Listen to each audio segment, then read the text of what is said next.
a mais um Making Off aqui na rádio e no canal do YouTube da Mega Brasil Comunicação e no podcast no Spotify. Eu sou Regina Antonelli e sempre recebo no programa um especialista para falar dos bastidores de uma ação de comunicação para atingir os públicos de interesse de uma marca ou negócio. E o bate-papo de hoje é sobre como usar o storytelling para se comunicar no ambiente pessoal e profissional. Gente, eu estou falando contar histórias, vocês sabem, né?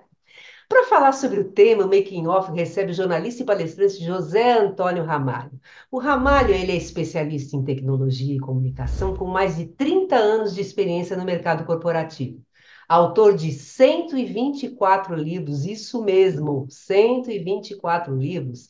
Ele se destaca como um dos pioneiros na escrita sobre informática e atualmente é reconhecido como um storyteller. Recentemente, ele lançou obras significativas como Storytelling cativando com a narrativa e o poder do diálogo, a arte da comunicação humana, abordando temas essenciais para a comunicação contemporânea. Ramalho, muito obrigada por você estar aqui para a gente bater esse papo, que eu tenho certeza que o pessoal vai amar.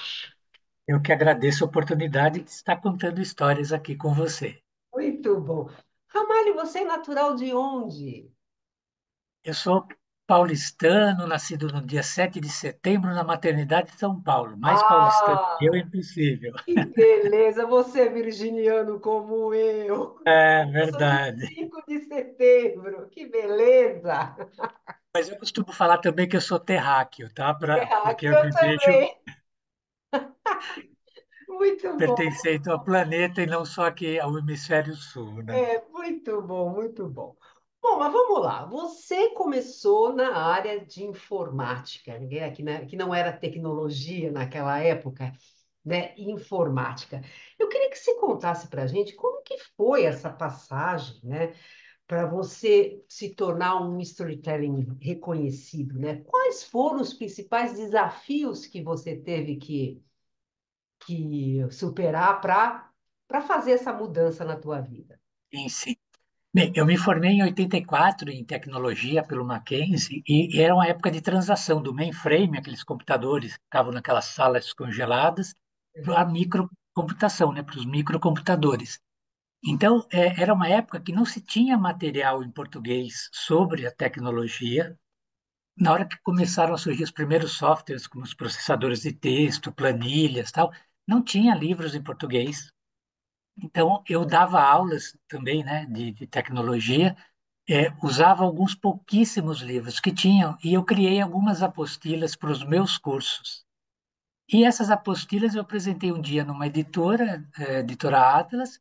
Eles gostaram do primeiro, o WordStar, que foi o primeiro livro meu, publicado em 85, que é o avô do Word, né, do que as É? pessoas digitam hoje. E aquele se tornou meu primeiro livro. Ele foi, assim, na época, um sucesso, né? Enfim, ele estava na lista dos mais vendidos, assim, de vários jornais, revistas. E a editora pediu para eu continuar escrevendo sobre os outros softwares, né, da época. E eu fui fazendo isso.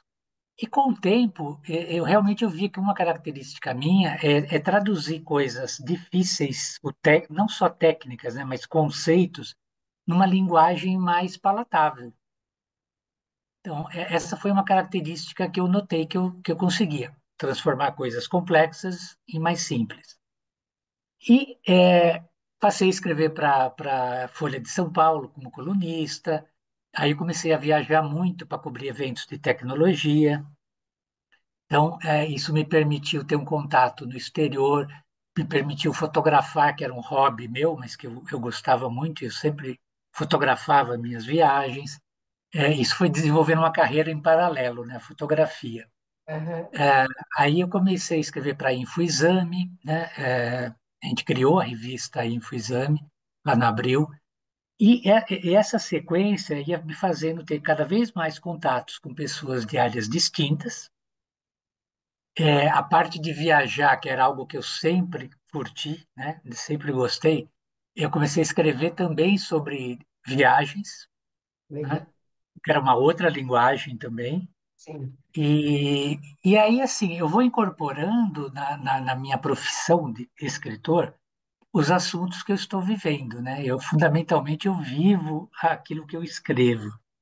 E teve uma época que eu comecei uma época de aventuras, né? De viagens de aventura. É, Eu comecei a fazer viagens de bicicleta, longas viagens de bicicleta. Eu fiz o caminho de Santiago de Compostela, que foram 1.000 quilômetros. Foi a primeira viagem de bicicleta, assim. Depois disso, eu falei, peguei gosto. Aí comecei a viajar de bicicleta. Atravessei a América do Sul de bicicleta. Fiz a travessia dos Himalaias. Eu pedalei até o acampamento base do Everest, para você ter uma ideia. E também pedalei de Paris a Istambul, 3.000 quilômetros de bicicleta. Então, isso tudo viraram histórias que eu contei, né, em vários meios, também com uma outra linguagem, sim, né?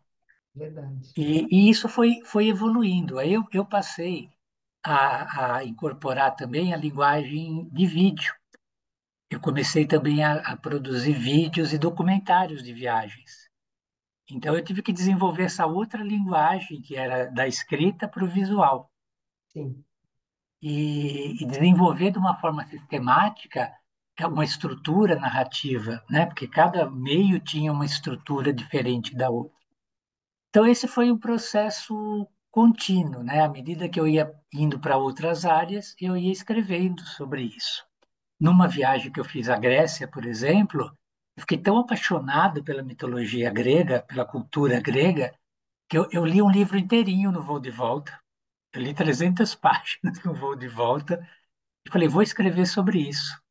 E aí eu escrevi uma coleção de mitologia grega para criança. olha só, que Escrevi 5 bacana. livros de mitologia para criança. E eu caí numa armadilha incrível. É, Não existe livro mais difícil para você escrever do que um livro para criança, com certeza. principalmente sobre temas como mitologia. Na mitologia grega, se alguém se dá bem no final da história, virou pedra, foi transformado numa pedra. É. E no meio da história tem o irmão que mata o irmão, a mãe que mata o filho, né? É Como fazer, horrível. como falar nisso, né? Para uma criança. Então eu realmente eu tive que me desdobrar para contar a história, né? Me manter fiel à história original.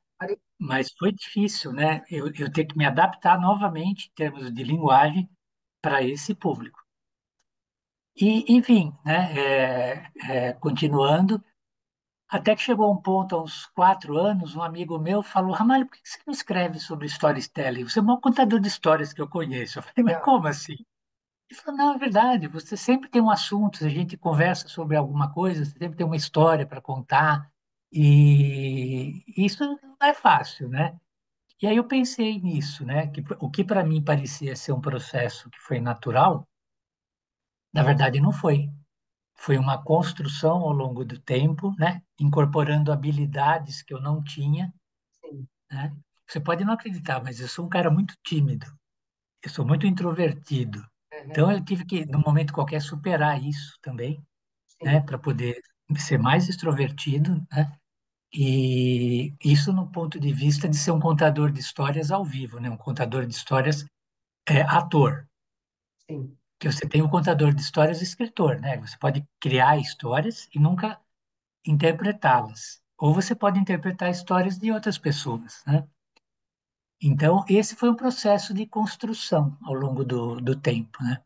Então, quando eu lancei o Storytelling, o ano passado, durante a pesquisa, durante entrevistas, contatos, eu vi que debaixo do storytelling, a maior dificuldade, na verdade, das pessoas é o diálogo, é a comunicação básica, Pois é. né? Assim, eu posso falar que a maioria, que é 50% mais um, né, das Uhum. pessoas, tem muita dificuldade na conversa essencial, que é o diálogo. Sim. Então, peguei todas as dificuldades que eu encontrei no longo do caminho e tentei no livro do Poder do Diálogo colocar isso, né? Assim, para as pessoas refletirem. Lógico que alguém da área de comunicação, eu não vou comprar o livro Poder do Diálogo, Arte de Comunicação, mas muitas pessoas que leram o livro falam, Ramalho, eu fiz uma reflexão da minha prática, Isso eu acho legal. Acho muito legal isso. né? E sabe aquela coisa que, assim, o que você faz muito entra no seu inconsciente. É verdade, Isso acaba virando um viés de comunicação, né, como um todo. Porque você às vezes nem questiona, você pega e faz. é verdade. Então a gente no livro começa a levantar esses É, pontos que são os ruídos da comunicação também, né? da Enfim, necessidade da gente fazer essa troca mesmo, né, com as outras sem pessoas, dúvida. justamente para você não ficar viciado no que você pensa, no que você acha. Você precisa realmente estar se alimentando de outras ideias de outras pessoas, né? Para Sim, você isso é até poder fundamental. fazer uma autorreflexão. Mas vamos lá, Ramalho, passou rapidinho esse primeiro bloco. A gente vai fazer um intervalo, mas a gente volta já já, gente, porque tem muita conversa, tem muita história para contar ainda aqui, né? Só um minutinho que a gente já volta.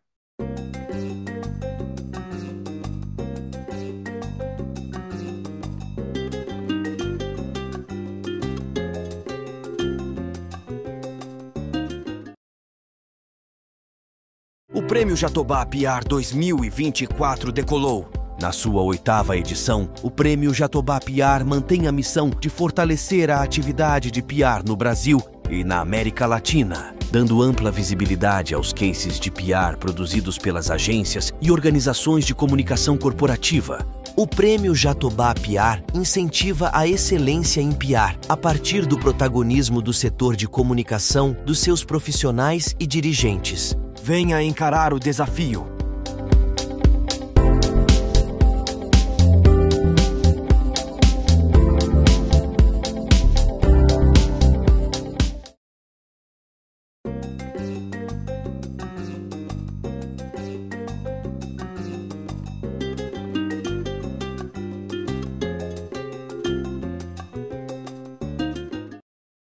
E a gente está voltando aqui com o segundo bloco aqui do Making Off. E hoje a gente está com o jornalista e palestrante José Antônio Ramalho. E o papo de hoje, gente, é storytelling e muito mais, tá? Contar histórias. Mas vamos lá. Ramalho, o que que é mais importante no storytelling? É que a história seja muito boa, que tenha um roteiro legal, ou é o contador de histórias? O que que pesa mais aí nessa dinâmica, vamos dizer assim? Essa é uma boa pergunta e a minha resposta inicial é: os dois são igualmente importantes. Uma ótima história pode ser arruinada com alguém que conta ela de uma forma ruim, e por outro lado, você não consegue de uma história ruim fazer milagres de encenação para elevá-la, né? Existem limites para isso. Então, as duas coisas são importantes. Você precisa ter uma história que tenha sentido para aquela audiência, né? Que fale com aquela audiência, e se ela é apresentada, né? Ela é contada, narrada, a pessoa que está fazendo isso tem que trazer a essência do storytelling. Porque quando você conta uma história ao vivo, né, você está sendo um storytelling ator.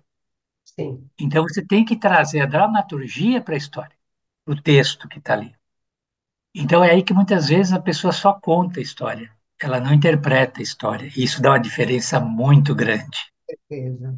A essência do storytelling é você envolver as emoções da audiência. E as emoções, nós estamos falando as emoções internas, os sentimentos e os sentidos. Eu tenho que envolver também paladar, a audição, o olfato. Dependendo do texto que eu escrevo, do gesto que eu faço, a pessoa do outro lado vai estar lembrando de algo associado com aquilo, vai estar revivendo aquela sensação, aquele sentido, aquele odor que eu estou contando, né? Ela está fazendo uma associação. E isso torna a história, para quem ouve, muito mais interessante, muito mais cativante. Você acha que o estilo de contar uma história, como ator, como você está falando, e o estilo de escrever uma história, isso aí pode afastar ou, de repente, chamar mais pessoas a, a gostarem da história, a quererem saber mais, a quererem lerem mais sobre a história, ou a quererem ouvir mais sobre o que a pessoa está falando? Sem dúvidas. Deixa eu pegar um exemplo clássico, por exemplo, a Odisseia de Ulisses, né? Um conto da mitologia que todo mundo já assistiu um filme, já leu o livro da Odisseia. A história é a mesma, né? A história de Ulisses, depois da Guerra de Troia, tenta voltar para casa, mas Sim. ele demora 10 anos nesse percurso, com inúmeros contratempos, até que ele consegue chegar. Eu já assisti uns 10 filmes, pelo menos, sobre a Odisseia. Cada um tem uma abordagem diferente. Alguns filmes, assim, é um suplício chegar até o fim para assistir.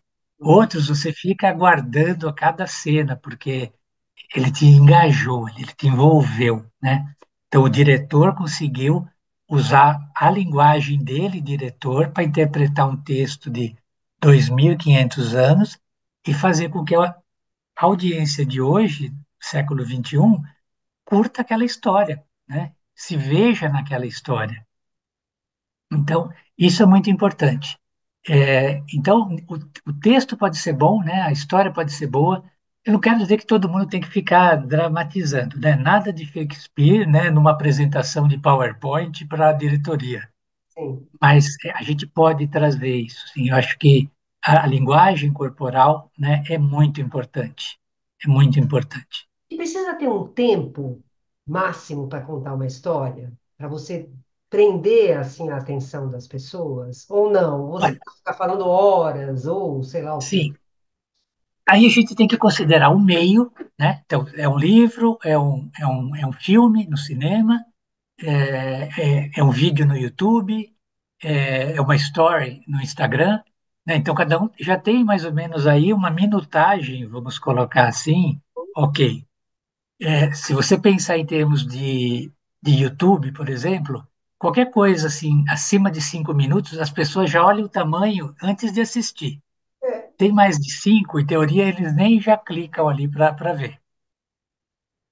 Né? Então, você sim, você tem que planejar para isso. É lógico que tem histórias que você vai contar em meia hora, não 5 minutos. sim, Mas, de repente, você pode quebrar uma história de meia hora em módulos de 5 minutos, enfim. Então, sim, existe um tempo ideal para cada mídia, para cada público. Né? sim. E se você desrespeitar isso, você pode criar uma obra-prima que, de repente, não vai ter muitos cliques, muitos likes, É, porque as pessoas já eliminaram pelo perfeito. timing, né? É, E outra coisa, em mídia digital, mídias sociais, quando tem vídeo, que é muito mais cativante do que só texto, só foto, 2 segundos iniciais, principalmente se você está com o celular na mão, é o tempo que você, produtor de conteúdo, de storytelling, tem que fazer a pessoa parar de mexer o dedão e rolar a tela. Então, os 2 primeiros segundos, 2, 3 primeiros segundos, é aquele que tem que fazer a pessoa que estava movimentando aqui parar e falar: opa, deixa eu ver. Dá a chance para ela assistir mais 30 segundos e aí sim você levar ela para o final da história. Então, tudo isso a gente tem que planejar na hora de contar uma história para aquele meio específico. Livros também. Meu livro tem 350 páginas. Aí a pessoa fala, nossa, 350 páginas é um livro enorme. Se você pensar num livro acadêmico, com textos pesados, só parágrafos de texto, sim. Mas eu uso que é uma linguagem visual no livro também, para tornar a leitura agradável, Você- né? Então eu faço essa combinação do texto com as imagens do livro, trago, levo o leitor para fora do livro com QR codes para que ele assista um vídeo, por exemplo, né? Enfim, no livro de storytelling, eu peço logo nos capítulos iniciais para ele assistir o filme O Garoto, do Charlie Chaplin, que está na internet. não. E ali, a partir daquele filme, eu conto várias coisas sobre storytelling. Então, assim, é você usar a tecnologia em último modo, em última instância, né, para desenvolver a tua história, E dentro do tempo que você tem. E quais são boas fontes de inspiração para ter ideias de boas histórias, né? O que você poderia indicar para as pessoas, né? Da onde elas vão buscar isso? Você, eu sei, porque você faz foto, você viaja, né? Como você já contou para gente, quer dizer, você tem uma série faz palestras, então você tem uma série de informações aí que você pode realmente ter ótimas ideias para fazer suas histórias. E para as outras pessoas que falam assim, pô, bom, mas por onde que eu começo? Eu acho o seguinte: qualquer pessoa é um contador de história, né? Assim como qualquer pessoa que tem um celular é um escritor e qualquer pessoa que tem um celular é um fotógrafo, hoje em dia. Você tem que desenvolver habilidades que vão fazer a tua foto, o teu texto, a tua história mais cativante. E como buscar isso? Uma, estudando, né? Existem N fontes de livros, literatura sobre storytelling, mas mais do que isso, você tem que ser uma pessoa, na minha opinião, com uma cultura geral ampla. Você como contadora de histórias, você tem que construir ao longo da sua vida, da sua carreira. Eu digo vida, tá? Porque você pode contar uma história em qualquer momento da sua vida. Eu conheço crianças de 6 anos que são contadores de histórias incríveis, É, né? E conheço pessoas de 85 que também são. E no meio do caminho tem gente que é e que não é. Mas então, assim, você tem que construir um banco de dados de experiências, porque uma experiência que você tem no dia a dia, o ir na padaria comprar qualquer coisa, pode te gerar uma experiência, com certeza. né? E aquela experiência, você não vai contar a história você indo na padaria, mas você pode contar uma história de alguém que fez alguma coisa indo para outro lugar. Você entendeu? Você faz analogias, mas você viveu a experiência de parar no cruzamento, olhar. Isso parece bobeira, assim, né? Muito tolo no primeiro instante. Mas esses detalhes, quando você narra, você transporta alguém para dentro da história. Eu uso uma historinha muito simples, assim, vou te contar alguma coisa de duas formas, e você vai me dizer qual das duas formas te fez pensar. Aham, Então, a história é o seguinte: o João faleceu e a sua esposa morreu 15 dias depois. Tá? Essa é a história, casal que morreu com 15 dias de separação. Conta a mesma história. O João, depois de lutar muito contra a doenças, partiu. 15 dias depois, Ana, sua companheira de todas as aventuras de sua vida, foi se juntar a ele nessa última aventura. Então, eu acho que na segunda frase, sim, você não conta uma história de morte, conta uma história de amor, de reencontro. exatamente. Você coloca a emoção, né, para que as pessoas também sintam isso, né, possam sentir essa emoção, né? Então, as pessoas podem pensar que aventuras que eles fizeram, qual a história deles, quanto tempo eles ficaram juntos, né? Enfim. Então, é você usar as palavras, né, que você teve isso. E, por exemplo, essa história do João foi alguém que eu conheci que aconteceu mais ou menos isso. Aham, Você entendeu? Então, isso para mim deu uma inspiração para desmembrar essa história. com Então, certeza. assim, literatura, livros, vídeos, filmes, né? Viajar. Viajar é incrível, né? Eu tive a sorte, a graça de poder fazer muitas viagens. Para você ter uma ideia, os livros me inspiraram a viajar. Que legal. Então, A Volta ao Mundo em 80 Dias, do Júlio Verne, que eu li quando era criança, eu li e falei, um dia eu vou fazer essa viagem. E eu fiz. Legal. Eu fiz. Virou um documentário para a TV Record, no programa 50 por 1, A Volta ao Mundo em 80 Dias, sem usar avião. Então, você imagina, eu saí de Londres, voltar para Londres 80 dias depois, viajando por Estados Unidos, Rússia, Coreia, a parte central da Rússia novamente, Mongólia, China, Uzbequistão, Cazaquistão. Então, as experiências que eu tive nesses lugares são riquíssimas e eu posso usar em qualquer outra situação. Esse é um ponto. Em termos de experiência, como eu te falei, eu sempre que faço uma palestra, um workshop, eu peço 2 semanas depois para que me mandem, quem assistiu, uma única frase. O que você achou de mais importante? O que você lembra nesse minuto do nosso trabalho? Então, eu fiz uma palestra para um grupo de gerentes do Banco Itaú, Aham, 15 dias depois, sobre comunicação, trabalho em equipe, enfim. E eu pedi essa lista. Aí, entre alguns comentários que teve, eu vou colocar uns três aqui. Olha, aham, gostei da apresentação, fiquei com gosto, quero mais. É muito importante saber utilizar nossas ferramentas. Achei incrível a história da pedra. Mas que pedra é essa? Eu consegui, através de uma pedra, de uma pedra, contar uma história que todo mundo lá ficou assim, né? E é uma pedra, uma pedra qualquer, né? Não é uma pedra qualquer, era aquela pedra, que ela tinha uma história. Então a gente precisa usar ferramentas, né? Todo mundo entrou naquela história da pedra. É uma história que remeteu eles para a antiguidade. É, Então, assim, é incrível como o poder de uma coisa tão simples como uma pedrinha, né, sim, pode despertar nas pessoas uma memória tão grande, assim. é verdade. Mas vamos lá, que a gente precisa fazer mais um intervalo. Tá bom. Pessoal, é isso aí. Pessoal, segura aí que a gente volta já já.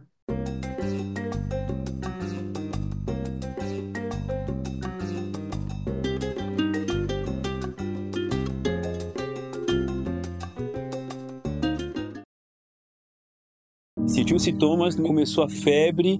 Muita dor nas articulações. Eu tive manchas vermelhas e muita coceira. Durante as chuvas, os casos de dengue aumentam, assim como os de chikungunya e zika. Em caso de febre, dor de cabeça nas articulações, manchas vermelhas e coceira na pele, procure uma unidade de saúde. Receba os agentes de saúde de combate às endemias. Combate ao mosquito. Para fazer diferente, precisamos agir antes. Ministério da Saúde. Brasil. União e Reconstrução.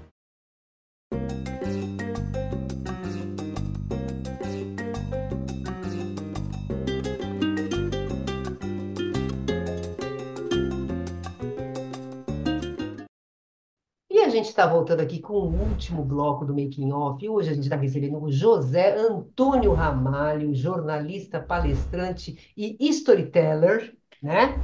Mas vamos lá, continuando o nosso papo, Ramalho. Quais são as principais evidências que a história contada foi bem sucedida do ponto de vista da audiência? Bem, mais uma vez depende do meio, né? Se for mídias sociais, são os likes, comentários, né, que você vai ter, principalmente se for uma coisa gravada. Se for algo ao vivo, aí, e você está vendo a audiência, né, com certeza você vai ver a expressão das pessoas, a postura corporal, e isso já vai te dar uma orientação se a história está afundando ou está sobrevivendo. Então, eu acho que é muito importante você, como contador presencial ou online, né, ao vivo principalmente, perceber, fazer uma leitura, né, da audiência para você fazer ajustes, né? Então, Sim. essa é a primeira coisa que eu considero no sentido de saber se a história tá ok, se ela está sendo bem aceita e se eu não estou sendo monótono, tal. E também, enfim, outros assuntos, né, que a gente tem que ver. Uma palestra logo depois do almoço, ela tende a ser um pouco mais desafiadora do Tá, que uma depois do café, né? Então, são fatores externos que contribuem também para isso. tudo bem. E para quem está aprendendo a contar histórias, né, quais são os erros mais comuns que as pessoas acabam cometendo, né? E como que as pessoas podem evitar isso, né, para não prejudicar o andamento da história, né? Eu acho que quando você vai contar uma história ao vivo e você tem uma audiência, você tem que pensar ela em três níveis. Pensa num jornal impresso. Você tem a primeira página, onde tem a chamada de capa, né? Então tem lá a matéria, é uma linha ou duas linhas no máximo falando sobre a matéria. Aí você tem um olho, né? Você tem ali um bloquinho de texto com talvez 5, 10 linhas que contam a história de uma forma resumida e depois fala, ó, continua na página tal. Aí lá na página tal tem toda a história. Então, eu acho que você tem que pensar nisso, em que momento você está e qual dessas três versões da história tem que ser usada. Então, eu vou relacionar 6 pontos que contribuem para que isso não aconteça bem. Uma, falta de foco na história. Você precisa começar a contar a história sabendo qual é o foco dela, qual é o meio, né, o início, meio e fim, e não se afastar disso. Outra, personagem, se é uma história que tem personagem, né, personagem mal desenvolvido, né? Então, assim, tem um personagem central, que pode ser um produto, uma pessoa, enfim, uma situação. Eles têm que começar de um jeito e terminar de outro. Alguém que começa igual e termina igual e não faz nada diferente, essa história está dando insucesso. Excesso de detalhes. Lembra, chamada de capa, né, descrição e a matéria inteira. Você tem que dar o detalhe correspondente ao tempo que você tem e à audiência que você está ali. Tem horas que você detalhar o odor, o aroma, o sabor, ótimo. Tem horas que você tem que passar batido por isso. Ritmo inadequado. Ou você vai muito rápido e acaba antes do tempo e fica aquela coisa meio assim, ou o que acontece a maior parte das vezes, porque você entrou com muito detalhe e tal, você estoura o tempo. Então, assim, é um ritmo inadequado. Tá?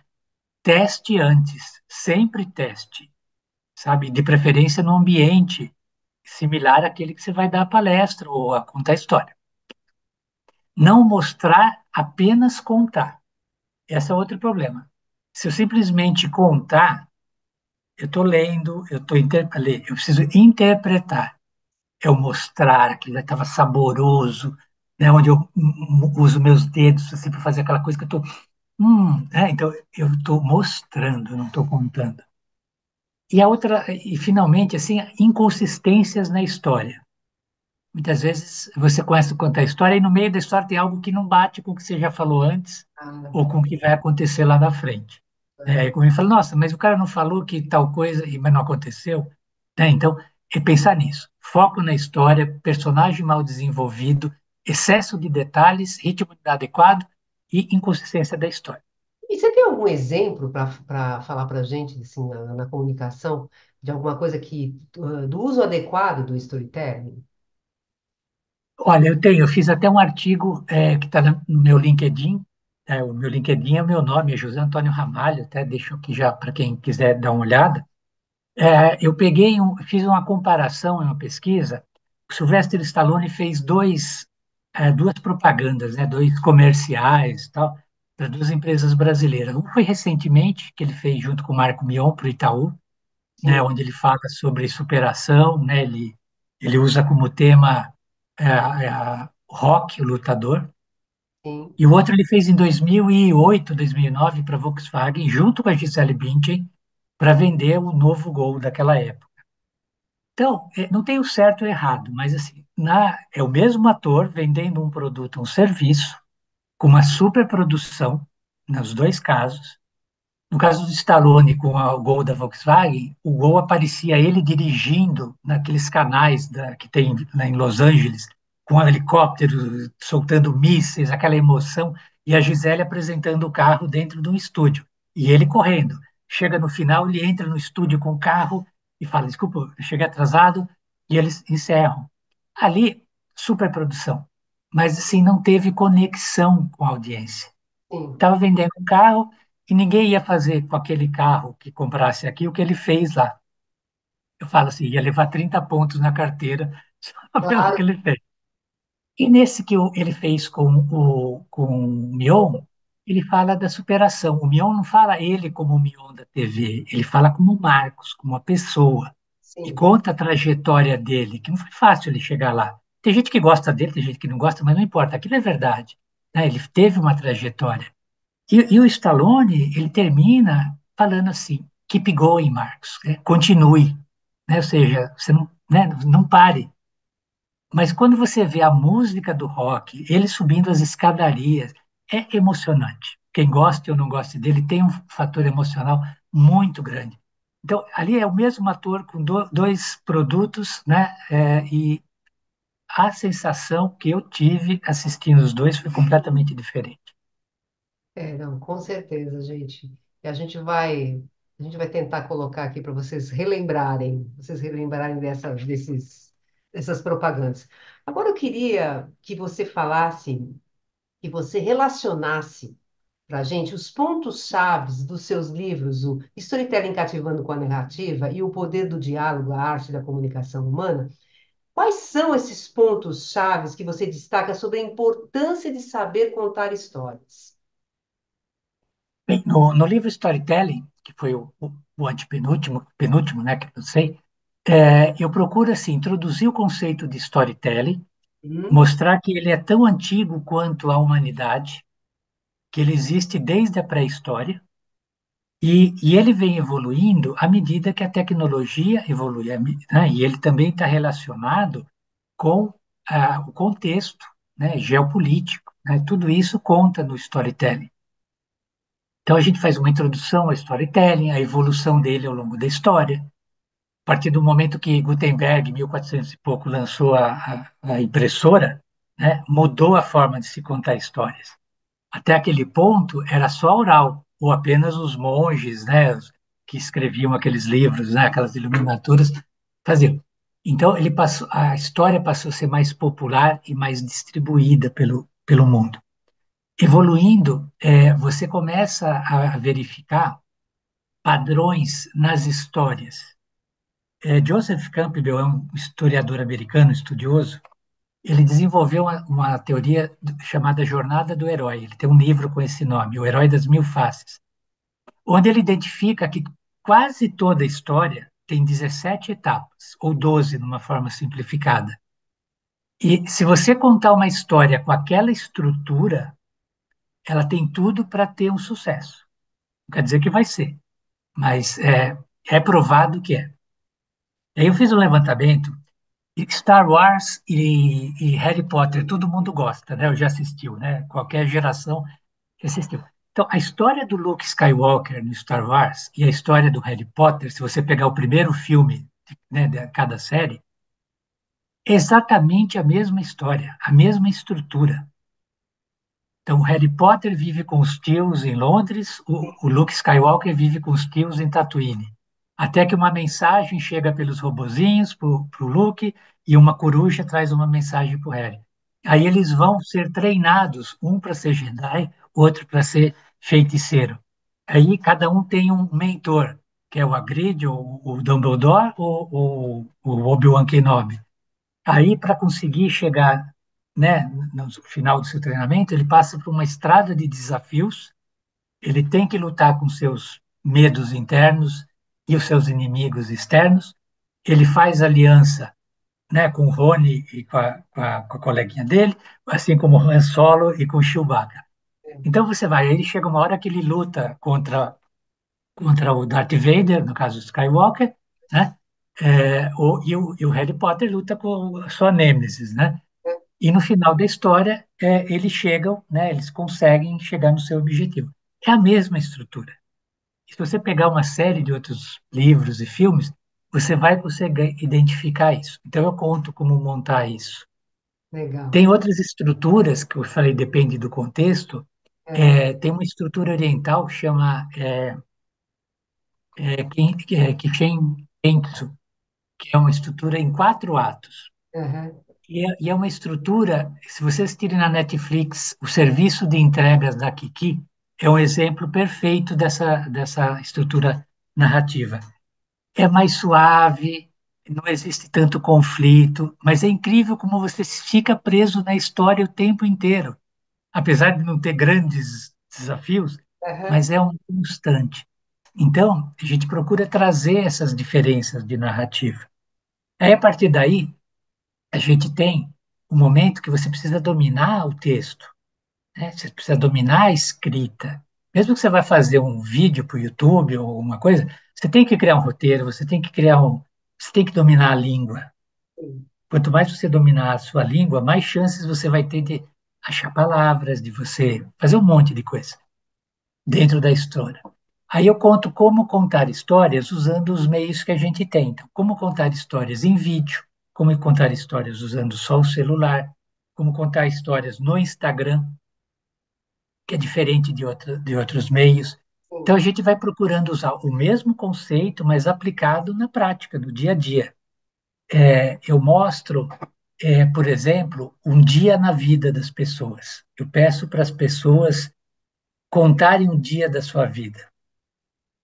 Tá? E incentivo elas a assistirem um vídeo que tem do YouTube, que eles pediram para pessoas de 180 países mandarem como é que é um dia na sua vida.